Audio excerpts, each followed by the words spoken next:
మారుమూల గ్రామాలకు రహదారుల వ్యవస్థ బలోపేతం చేయాలనేటువంటి ఒక భావనతోని ఇప్పుడు మన జగన్నాథ్పూర్ ఏదైతున్నదో రాయకల్ మండలం పరిధిలో నీ గ్రామం అయినప్పటికీ వాళ్ళు జగన్నాథ్పూర్ రాయకల్ రావాలంటే ఆ మల్లాపూర్ మండల్ వివి రోపేట్కి వెళ్ళి తిరిగి రావాలి. అంటే దాదాపు వాళ్ళు 15 కిలోమీటర్లు అవుతుంది.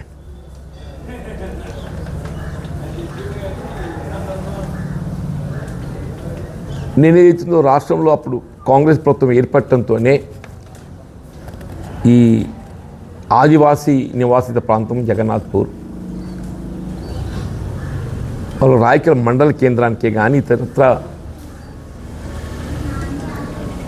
రవాణా సౌకర్యం కల్పింపచేయాలనేటువంటి భావనతోని నేను ముఖ్యమంత్రి రేవంత్ రెడ్డి గారు విజ్ఞప్తి చేస్తే సరే ఆయన ప్రతిపాదన పరిశీలింపచేయటం చివరికి ఏదైతుందో ఇప్పుడు అడ్లూరి లక్ష్మణ్ కుమార్ గారు మంత్రిగా బాధ్యతలు చేపట్టి నాటికి ఏదైతుందో ఫైల్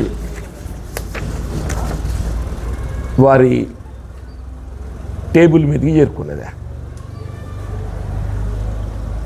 లక్ష్మణ్ కుమార్ గారు బాధ్యతలు చేపట్టి నాడు ఏదైతుందో వారిని గ్రీట్ చేయాలి, అభినందించాలి అనేటువంటి ఒక భావనతో వారు కలిసినప్పుడు ఈ ట్రైబల్ వెల్ఫేర్ శాఖ వారికే ట్యాంపు చేయబడ్డది కాబట్టి దానికి సంబంధించి సెక్రటరీ శరత్ మన జిల్లా కలెక్టర్గా పనిచేసిండు. ఆ ఫైల్ అంతా ఆయనని సర్క్యులేట్ చేయించారు. వారి దృష్టికి తీసుకుపోవడంతోనే మంత్రి అడ్లూరి లక్ష్మణ్ కుమార్ గారు వెంటనే ఫైల్ కాల్ఫర్ చేసి కొంత ప్రతిపాదన సిద్ధంగా ఉన్నది కాబట్టి 17.5 కోట్లతో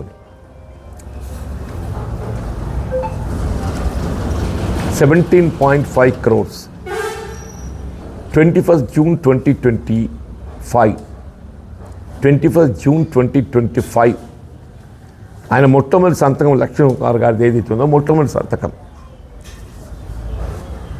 దానికి సంబంధిత ఉత్తర్వులు కూడా వెలువడ్డాయి. ఇది రాయకల్ మండలమే కానీ మొత్తం ట్రైబల్ వెల్ఫేర్ శాఖ ఈ బ్రిడ్జ్ నిర్మాణానికి సంబంధించి ఏదైతుందో అంచనాలు రూపొందించడంతో పాటుగా టెక్నికల్ శాంక్షన్ తీసుకొని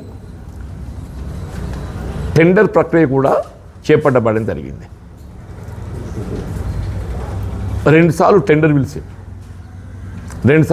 పిలిచిండ్రు. ఫస్ట్ కాల్ అయింది, సెకండ్ కాల్ అయింది.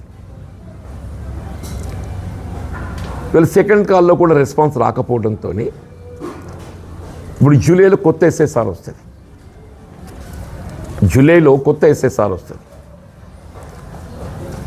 ఇప్పుడు కొత్త ఎస్ఎస్ఆర్తో ఏదైతుందో మళ్ళీ ఆగస్టులో ఫ్రెష్ టెండర్ పిలిచే విధంగా దాన్ని ఎస్టిమేట్స్ ఏదైతుందో రివైజ్ చేస్తుంది. కొత్త ఎస్ఎస్ఆర్తో 2 సార్లు టెండర్ పిలిచిండ్రు. మళ్ళీ కొత్త ఎస్ఎస్ఆర్ జూలైలో వస్తుంది కాబట్టి ఆగస్టులో పిలవడానికి ఈ కొత్త ఎస్ఎస్ఆర్తో టెండర్ పిలుస్తుంది ఆగస్టు. మనకు ఆశ్చర్యం ఏంటంటే మన ఎమ్మెల్యే గారు ఇదే అడ్లూరు లక్ష్మణ్ కుమార్ గారికి ఈ బోర్నపల్లి జగన్నాథ్పూర్ వంతెన హై లెవెల్ బ్రిడ్జ్ ఏదైతున్నదో 16.20 crores అది కేంద్ర గిరిజన శాఖ ప్రతిపాదనలో ఉన్నది. అది మంజూరు కోసం చర్యలు చేపట్టాలని చెప్పని విజ్ఞప్తి చేయటము నీ పత్రికలో గమనించి నేను ఆశ్చర్యపోయినా. అంటే ఎమ్మెల్యే గారికి ఇవాళ రేవంత్ రెడ్డి ప్రభుత్వం మీద విశ్వాసం లోపించిందా? రేవంత్ రెడ్డి గారి ప్రభుత్వం మీద విశ్వాసం లోపించిందా?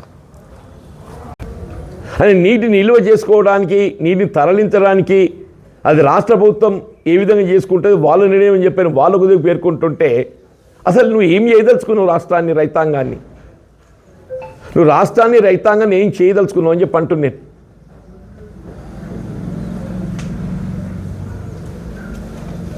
ఇప్పుడు సింపుల్ థింగే, కన్నెపల్లి పంప్ హౌస్కు 1 కిలోమీటర్ దిగువన, ఇప్పుడు కన్నెపల్లి పంప్ హౌస్కును మేడిగడ్డకు 18 కిలోమీటర్లు ఉన్నది. మేడిగడ్డకు సంబంధం లేకుండా ఇది దయచేసి please give clarity on it. మేడిగడ్డకు సంబంధం లేకుండా ఒక ప్రాణహిత నీటి ప్రవాహం తగ్గుతుంది అని చెప్పని మీరు భావించినా కన్నెపల్లి పంప్ హౌస్ దిగువన 1 కిలోమీటర్ దిగువన కాఫర్ డ్యామ్ నిర్మాణం చేస్తే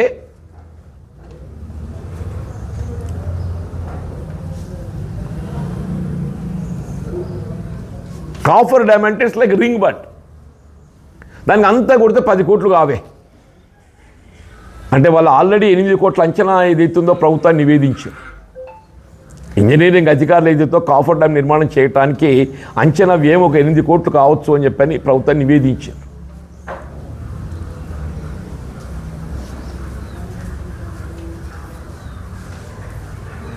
మీరు కాఫర్ డ్యామ్ అత్యవసరంగా నిర్మాణం చేస్తే 15 రోజులు చేస్తున్నాయి. 24 గంటలు పని చేస్తే 15 రోజులు చేయొచ్చు ఫ్లడ్ లైట్లు పెట్టుకొని చేస్తే.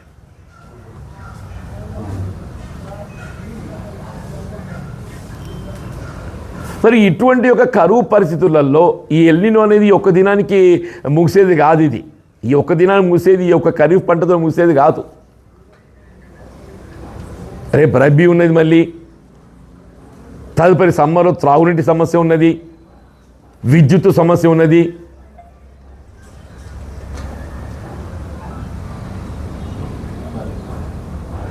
మళ్ళీ ఇది నెక్స్ట్ ఇయర్ కూడా కొనసాగే అవకాశం ఉంది. ఇది ఈ సంవత్సరానికి పరిమితం అనేటువంటి ఒక భావన అది లేదు, ఇంకా క్లారిటీ లేదు. It may continue further also అని కూడా ఉన్నది. మరి ఇంకా కూడా ఏదైతుందో రేవంత్ రెడ్డి కేసీఆర్ గారి పట్ల ఈర్ష్యాద్వేషాలు,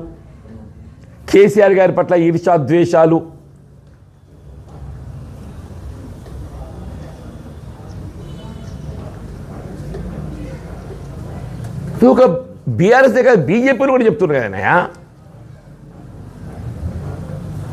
బీజేపీని కూడా చెప్తున్నారు. ఈటల రాజేందర్ గారు కూడా చెప్పిండ్రు, రామచంద్రరావు గారు కూడా చెప్పిండ్రు, సాంకేతిక నిపుణులు చెప్తుండ్రు, ఇంజనీరింగ్ అధికారులు చెప్తుండ్రు, మొత్తం సమాజం చెప్తుంది. ఎక్సెప్ట్ రేవంత్ రెడ్డి. మరి ఉత్తమ్ రెడ్డి కన్నా నీకు ఆయన బాధ్యత ఉండాలి, నీ శాఖ నాయన. రేపు నీది కూడా ఆ ధర్మేంద్ర ప్రధాన్ లెక్క నీ పని అవుతుంది. ఇప్పుడు రేవంత్ రెడ్డి ఏదైతున్నదో ఎట్లయితే మోడీ ధర్మేంద్ర ప్రధాన్ను బలి చేసిండో, విద్యాశాఖ మంత్రిగా ధర్మేంద్ర ప్రధాన్ను బలి చేసిండో మోడీ, అసలు మోడీ బాధ్యత వహించాలి. ఈ నీట్ పేపర్ లీకేజీలో మోడీ బాధ్యత వహించాలి. ఇప్పుడు దాన్ని ఏం చేసిండో ధర్మేంద్ర ప్రధాన్ను ముడిపెట్టి బలి చేసిండు. మోడీ ఎట్లా బాధ్యత వహించాలో చెప్తానే. ఇప్పుడు అంతకుముందు ఏదైతుందో అర్లియరే మెడికల్ ఎంట్రన్స్ అనేది రాష్ట్రాలకు పరిమితమై ఉండే, ఏ రాష్ట్రానికి ఆ రాష్ట్రం ఉండే మీకు అందరూ తెలుసు. మెడికల్ ఎంట్రన్స్ అనేది ఏ రాష్ట్రానికి ఆ రాష్ట్రానికే ఉండే. కేంద్రీయ విద్యాలయాలకు కేంద్రం నిర్వహిస్తుంది. దాన్ని ఏం చేసిండు మోడీ, ఇవాళ దాన్ని సెంట్రలైజ్ చేసి ఏదైతున్నదో రాష్ట్రాలకు ఉన్నటువంటి ఒక ఈ ఎంట్రన్స్ నిర్వహణ తప్పించి ఇవాళ యూనిఫైడ్ కేంద్రం అంతా ఒకటే ఎగ్జామ్ నిర్వహింపజేస్తుండే. ఇప్పుడు రాష్ట్రాలకు ఉంటే ఏమవుతుండేది, ఇవాళ సపోజ్ తెలంగాణ లీక్ అయితే తెలంగాణగా పరిమితం అవుతుండే, ఆంధ్రలో లీక్ అయితే ఆంధ్రగా పరిమితం అవుతుండే. ఇప్పుడు ఏమైపోయింది, నీట్ మొత్తం దేశం అంతా ఒకే ఎగ్జామ్ కాబట్టి ఎక్కడ ఏ రాష్ట్రంలో లీక్ అయినా మొత్తం దేశం అంతా చుట్టుకున్నది. అది ఇవాళ ఈ జెన్జీ ఉద్యమం ఇంత తీవ్రతరం కావడానికి ఏదైతున్నదో వీళ్ళు మెడికల్ ఎంట్రన్స్ అనేది అది కేంద్రీకృతం చేయడంతో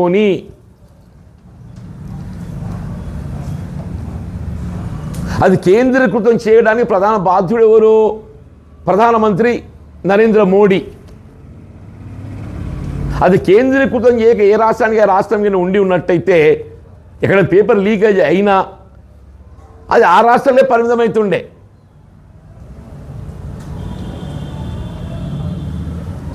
రామాజీపేట టు వీరాపూరే,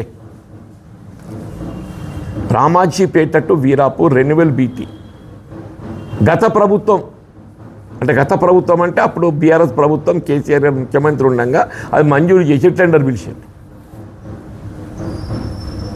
అంటే గత ప్రభుత్వం మంజూరు చేసినట్టుగా పనులన్నీ వాటి చేయకూడదని చెప్పని ఏమైనా వాటిని నిలుపుదల చేస్తున్నారా?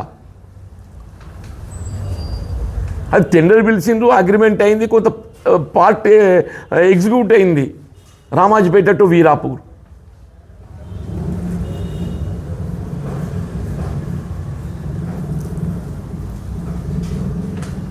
ఇప్పుడు రేవంత్ రెడ్డి గారు ప్రభుత్వం వచ్చిన తర్వాత కూడా ఇప్పుడు మన రాయకల్ 3 బొమ్మల కాడికెళ్ళి కుమ్మరిపల్లికి మంజూరు వచ్చిందా?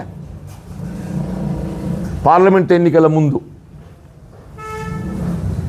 రాయకల్ ఏదైతే ఉందో స్టాచ్యూస్ ఉన్నాయి కదా, అక్కడికి వెళ్ళి కుమ్మరిపల్లికి. ఇటుకాల ఒటరి కాలనీ నుండి ఏదైతే ఉందో జూనియర్ కాలేజీకి మంజూరైంది.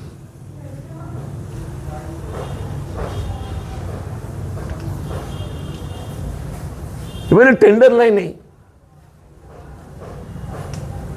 నిర్మాణాలు ఎందుకు చేపట్టడం లేదు?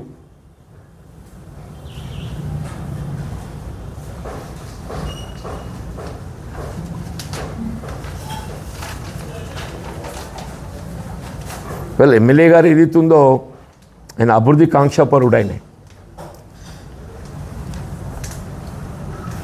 వీళ్ళు మంజూరైన పనులు జరగాలి కదా.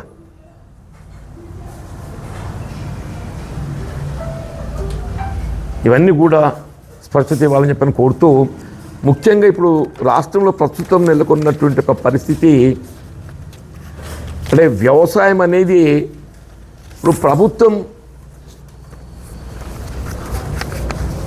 రోజుకో మాట మాట్లాడుతుంది. అది ఏందో మాకు ఇప్పటికి అర్థమవుతుంది పత్రికలు గమనిస్తుంటే. ఇప్పుడు ఎల్నినో అనేది ఇది అకస్మాత్తుగా తెర మీదకి వచ్చింది కాదు. ఇది ఎల్నినో అనేది అకస్మాత్తుగా తెర మీదకి వచ్చింది కాదు. గత 6 మాసాల కిందనే వాతావరణ నిపుణులు సూచిక చేశారు. గత 6 మాసాల క్రితమే వాతావరణ నిపుణులు సూచిక చేశారు.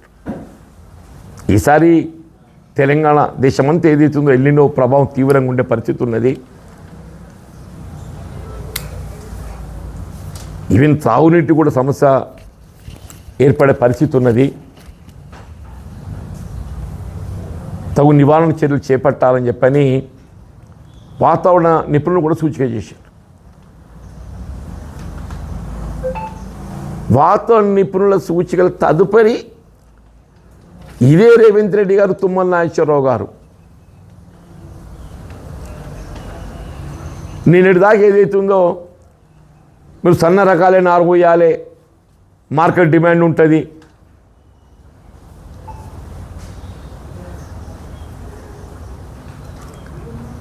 అంటే వరి సాగు పట్ల ఏదైతున్నదో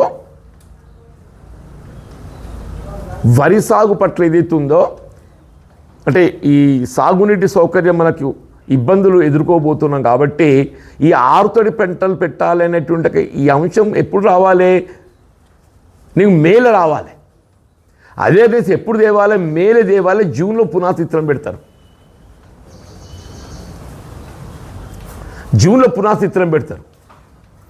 అప్పుడేమో ఈ సన్న రకాలు దీర్ఘకాల పంట. ఇది సన్న రకాలు దీర్ఘకాల పంట, 5 మాసాల పంట. ఇది అందరిని ఏదైతుందో వరి నారు పట్ల ఏదైతుందో ప్రోత్సహించింది. సరే, రైతు ఆశాజీవి ఇలా ప్రభుత్వం పేర్కొంటుంది కాబట్టి అందరు నార్లు పోసుకున్నారు. మన ఎంత ఏదైతుందో ఇవాళ ఇవన్నీ వెట్లాండ్స్,